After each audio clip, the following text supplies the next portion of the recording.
Have you ever wondered how new cancer medications or treatments are discovered? How do scientists know what will work and what won't? Chances are pretty good that those medications and treatments were a part of a clinical trial at one point in time. But what exactly does that mean? Tonight we have Dr. Atem Solomon. He is the medical director of our Moffitt's Clinical Trials Office. Dr. Yvonne Armagani, she is our assistant member of Moffitt's Breast Oncology Department, as well as Deanna Hogue, our clinical trials coordinator, here tonight to answer all of your questions live via Facebook about clinical trials. And they're also going to tell us about some of the latest advancements in breast cancer that have been made thanks to clinical trials. We have some exciting new research taking place here at Moffitt Cancer Center. Dr. Solomon, you are actually studying what viruses do when they are injected into breast cancer tumors. Tell us a little bit about that. Yes, thank you. So we are actively investigating how can we incorporate the use of what we call oncolytic viruses in the treatment of women with early stage triple-negative breast cancer. And the main goal of it is to try to re-engage the woman's immune system to help her body better fight off the cancer and prevent its recurrence, while also synergizing with the chemotherapy that's being administered at the same time. Many of these tumors form because the immune system is told to ignore it, and so it's allowed to grow and progress over time. So we have to engage the immune system and re-energize it to allow it to recognize the tumor cells as something that's foreign and needs to be attacked and eliminated. So the role of the oncolytic virus is to promote that immune reaction when we inject it into the tumor. And by giving it alongside with the preoperative chemotherapy, we hope that the two treatments together will provide like a 1-2 punch, if you will, to knock out the tumor more effectively than either treatment alone. And we're seeing some very exciting results on the study to date, and we hope to continue to complete the accrual on the study and report the results shortly. And of course, this study would not be possible without people participating in this clinical trial. Deanna, tell us a little bit about who can participate in clinical trials, how they can find out about it, and what the process is once someone is enrolled. Thank you. So the most important step is definitely starting with your medical oncologist, meeting with them, establishing the type of breast cancer you have, and really asking them, is a clinical trial right for me? One of the nice things we have here at Moffitt is our Emerging Med Service, which is a trial matching application where you can call in and speak with a trial navigator and kind of see what your options are.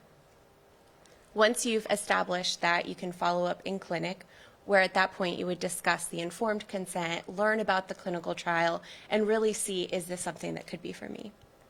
And we are taking your questions live. Anything you want to know about clinical trials, please submit them in the comments section. One of our Facebook viewers asks, are we currently conducting any clinical trials for those with a genetic predisposition for breast cancer? Dr. Armagani, would you like to take that? Yes, a great question. We do have a clinical trial ongoing for patients in the metastatic setting, the stage 4 setting, who have a BRCA mutation. So certainly that is an option. And I think that also brings up a very important point about genetic testing as well. Make sure to discuss that with your medical oncologist if that is something that is warranted at the time of your diagnosis. So definitely genetic testing, because it definitely opens up additional treatment options in the future. And we do have another question from one of our Facebook viewers. This question is from Roseanne. She is a 4-time cancer survivor, and last year she had a triple negative breast cancer. She would like to know what she needs to know about what to do next.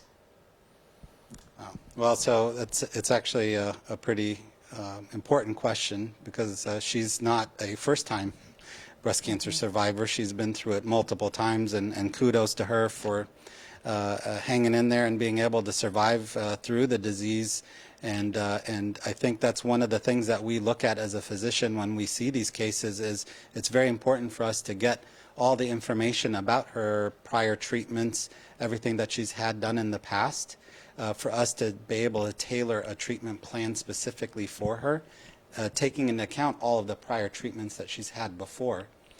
So that is one important element of what she should do next, is try to gather all her information together to make sure that her physicians know exactly what her treatment history is, so that they can come up with the best plan for her. The second thing, though, too, is I would say that we are looking at ways to better characterize some of these recurrent cancers as well.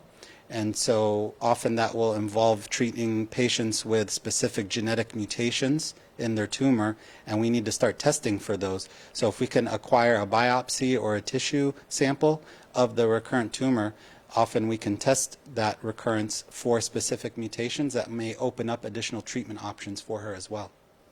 And we have another question from this Facebook viewer, Cindy. She is asking if we could discuss the next line of treatment after Kadcyla for HER2 enriched. So Yvonne, you want to? Yeah, thank you for that question. So after Kadcyla, Kadcyla is usually the treatment, the kind of what we call second line treatment in a metastatic HER2 positive breast cancer. So after that, I would certainly talk with your medical oncologist about potential clinical trial options. Always ask that at every kind of decision point in terms of treatment, because there's always options out there. And then, of course, we do have standard of care treatment. And when I talk about standard of care, that means that it's kind of guideline based. We have national guidelines that we follow. It's data driven, and we kind of tried and true treatment options that are there.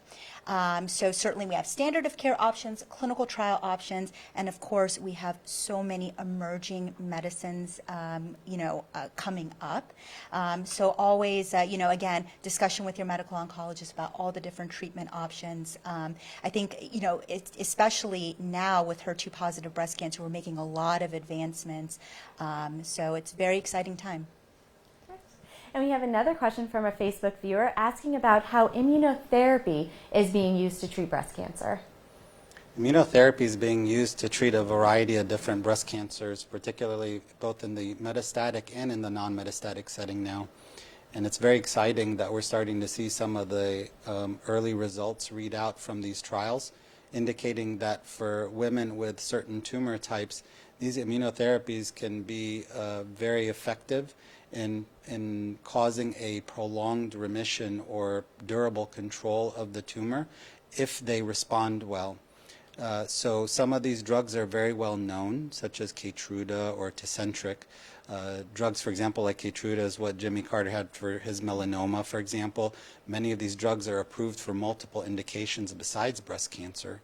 And so now we're starting to apply these same drugs to try to see if we can re-energize women's immune systems, particularly what's known as their killer T cells, to better attack their tumor cells and ward them off, either in combination with chemotherapy or with other immunotherapy agents to help the immune system work better against their established tumors. So there is a lot of exciting information out there currently, and not only in the metastatic setting that we're seeing some of these results, but in some of the earlier settings as well. It looks like we may be able to potentially cure more women with high-risk breast cancer as well by applying these treatments early on. Based on a trial that was presented in Europe, in Barcelona, only about a month ago. Some of the early results coming out of that study were very exciting for women with triple-negative breast cancer that had not metastasized by combining chemotherapy with immunotherapy. So it is likely to become a new standard of care or a new standard treatment to cure even more women with this particularly high-risk breast cancer type. Wow, that's fascinating research taking place. And just a reminder, we are taking your Facebook questions live. Ask us anything you'd like about clinical trials by submitting your questions in the comment section. We have another question. This time it's from Tandra. She says she was diagnosed de novo and she's 47 years old. She is wondering if there are any strides being made in this area of metastatic breast cancer.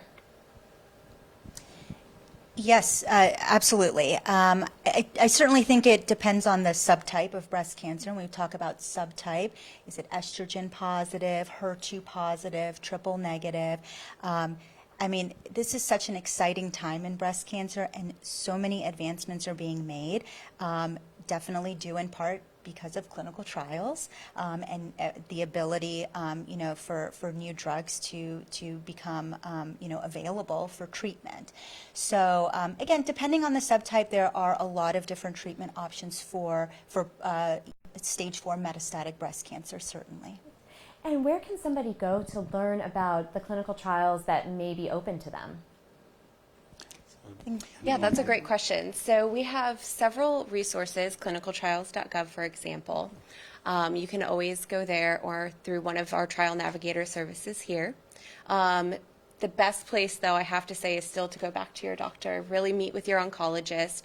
As well, we have clinical trial coordinators like myself in the clinic who are available and to discuss what we have available now. And we have another question from a Facebook viewer. This time it's from Brooke. She is asking if there are any new treatments for patients with TNBC. Yes, so triple negative breast cancer, or TNBC, as it's as known frequently, is something that is of intense interest to us here at Moffitt. Many of our trials are geared specifically towards targeting this subtype of breast cancer because unfortunately it does not respond to anti-estrogen treatments that are useful for women with hormone receptor positive disease, and it doesn't respond to anti-HER2 treatments either, which are important treatments for women with HER2 positive breast cancer. So traditionally, triple negative breast cancer patients had more limited options, which were primarily chemotherapy agents.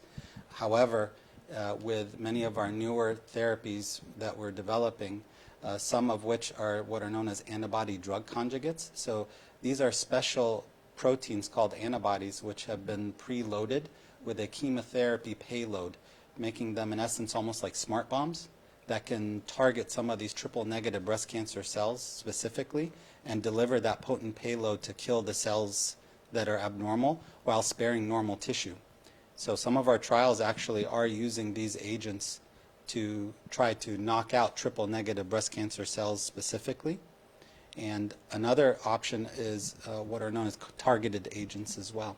So these drugs specifically target proteins which are known to be overactive or abnormal or mutated in the cancer cells.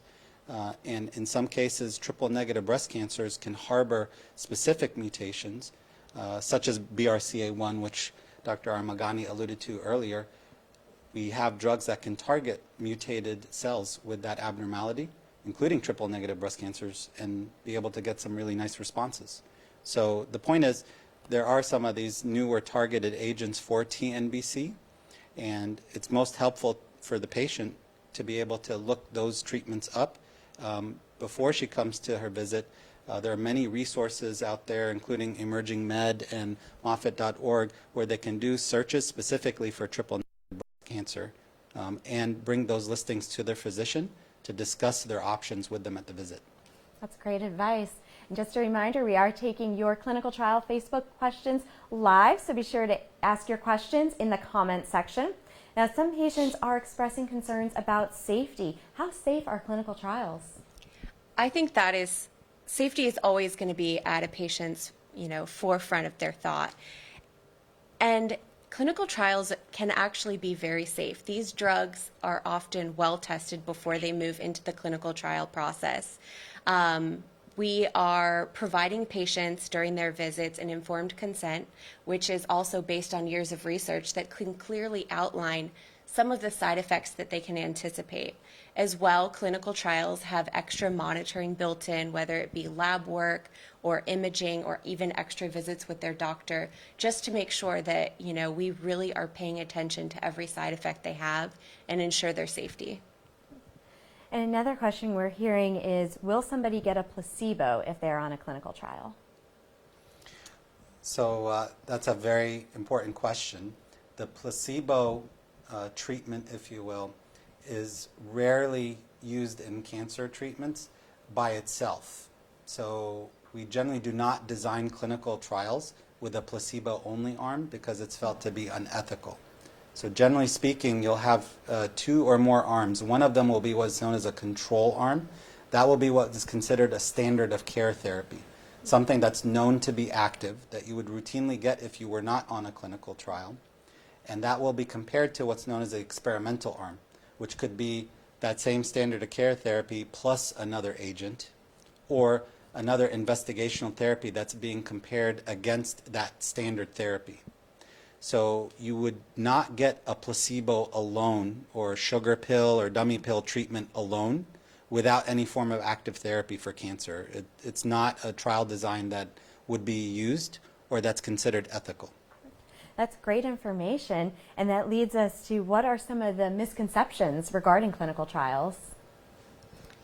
Yeah, that's a great question. I think, starting with, what Dr. Solomon said, one of the biggest misconceptions has to do with placebos and kind of like, what is my risk in this? But as you very clearly outlined, these trials are designed to also keep the patient in mind to make sure that no matter what, at the end of the day, we're going to treat the cancer first. Do you have Upon anything to add? thoughts?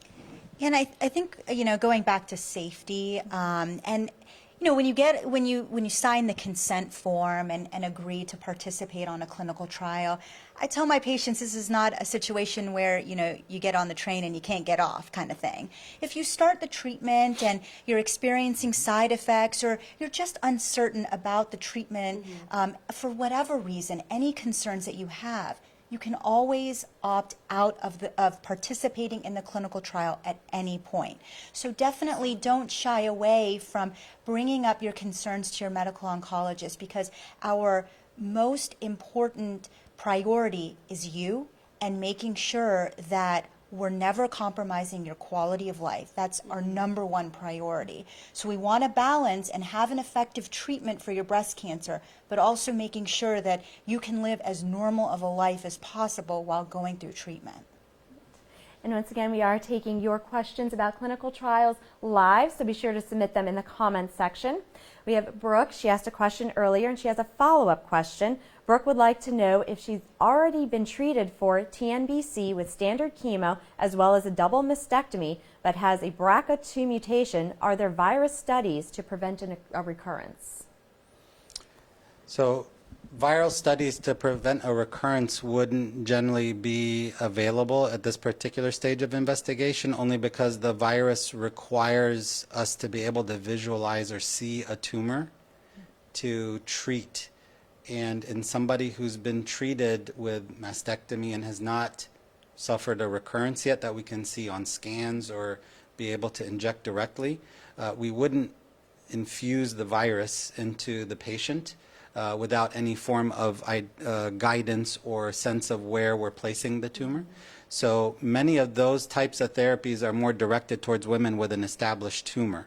However, for her particular situation, which would make more sense potentially for her, is we do have other immunotherapy trials that use breast cancer vaccines instead, as a way to try to educate the patient's immune system to monitor or surveil for a particular target and go after that target if it detects it and kill the cell that harbors it, which with many of our cancer vaccines, we're trying to educate the immune system against targets that are on those cancer cells.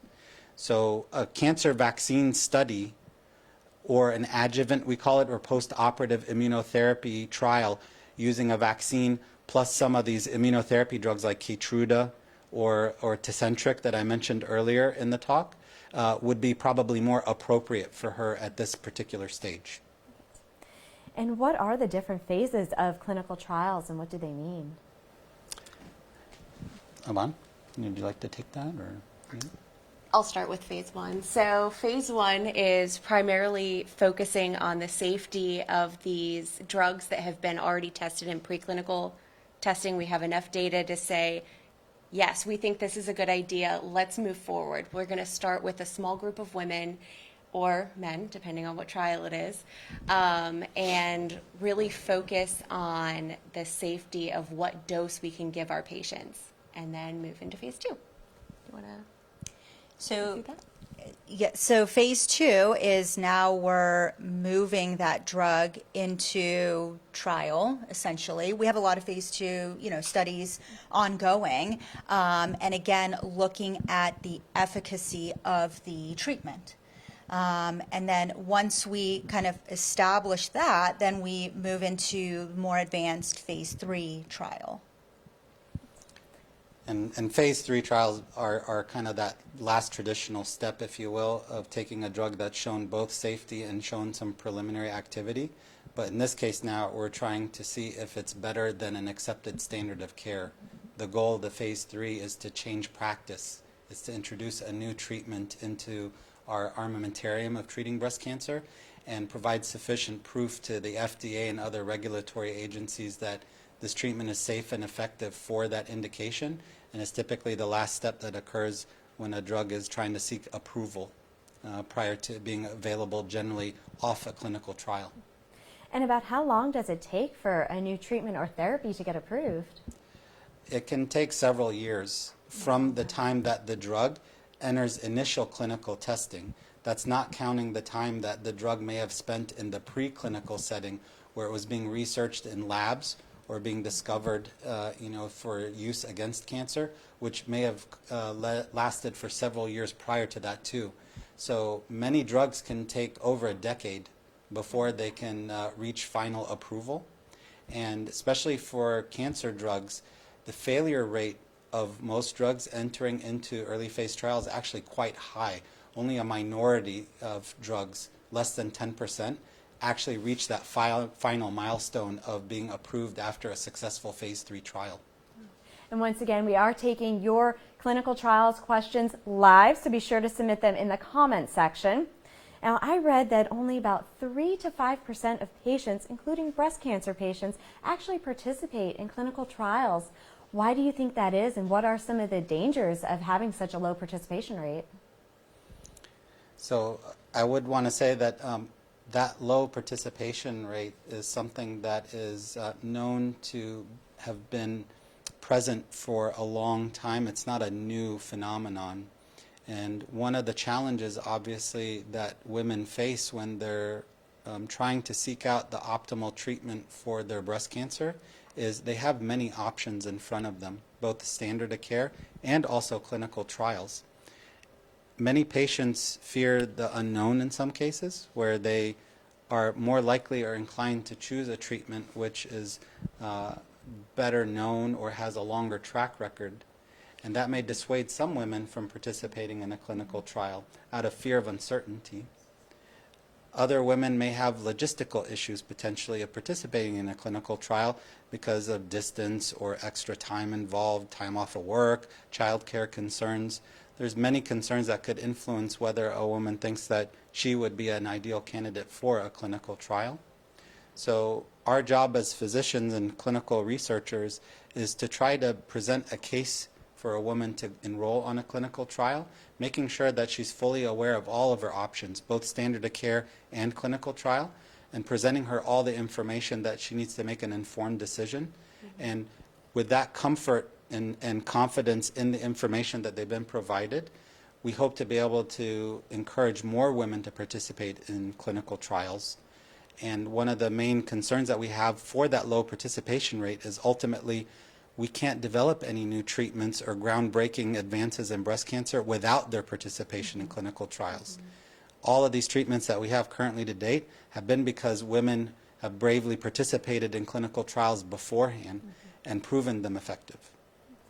And Dr. Solomon, you recently received a grant from the V Foundation to increase clinical trial participation. Tell us a little bit about that project. We were fortunate to get very generous support from the V Foundation for providing funds to improve our ability to pre-screen women who are coming to our clinic looking for treatment options. Many of the patients that are coming into Moffitt are presenting to us from various clinics all over the state, around the country, and even from overseas and around the world. And one of our key goals when they're coming here is to be prepared for them when they come to our clinic, to provide them with all of their treatment options, including clinical trials. That requires us to do some in advance prep work, if you will, to really be able to see what the patient has, review their records, and potentially see what treatment options would be a match for that patient.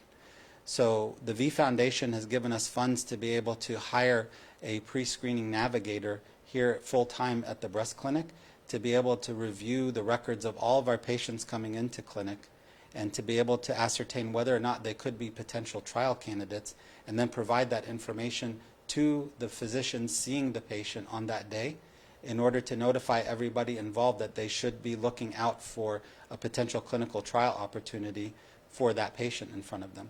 And this approach, we hope, will better inform both the patient and the providers that are seeing the patient at that time about their clinical trial options as soon as possible. Perfect. Thank you for that. Once again, we are answering your clinical trials questions live, so please submit them in the comment section. Valerie, she's one of our Facebook viewers, she's asking if a patient who is currently in remission after undergoing chemotherapy for stage 1B triple negative breast cancer, can they be a candidate for a clinical trial? Valerie, thank you for your question. Not at this time. We would just continue active surveillance, which means, monitoring you clinically. Generally, every 6 months to 1 year, we would see you in clinic, make sure that you're feeling well, any new symptoms, and then just kind of go from there. But no clinical trials at this point, just active surveillance. Perfect. Thank you very much for submitting that question. Now, according to the American Cancer Society, about 1,000 potential medicines are tested before one makes it to a clinical trial. Describe the process a researcher goes through even just to get to the clinical trial stage.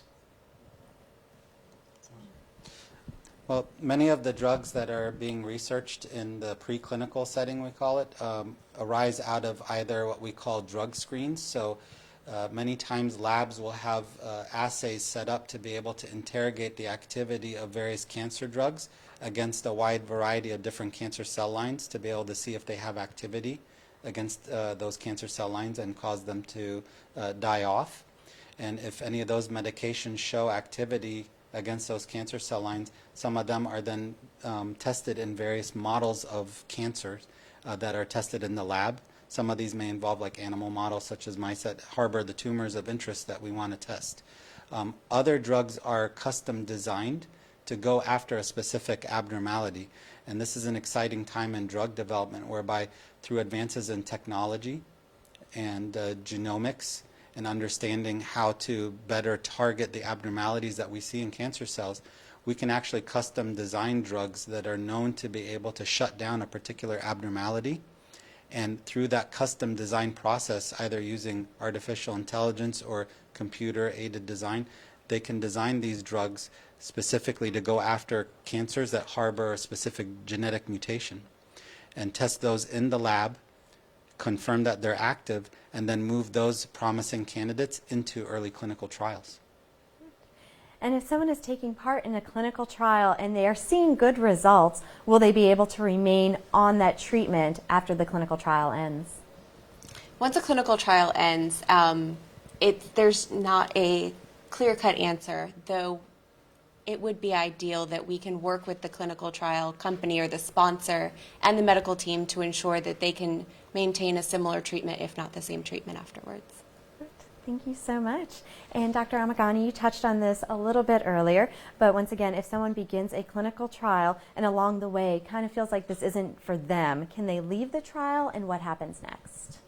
Yes, absolutely. As we talked about before, quality of life is the most important thing in terms of during your treatment. So if the clinical trial is just not right for you, that's okay. We can always just fall back to standard of care treatment and keep moving forward. Perfect. This has been a great discussion here tonight. Thank you all for sharing this vital information and for answering our Facebook viewer questions live. Again, new medications, treatments, and therapies cannot be discovered without people participating in clinical trials. So be sure to talk with your physician about clinical trials that may be available to you and learn more by visiting .org.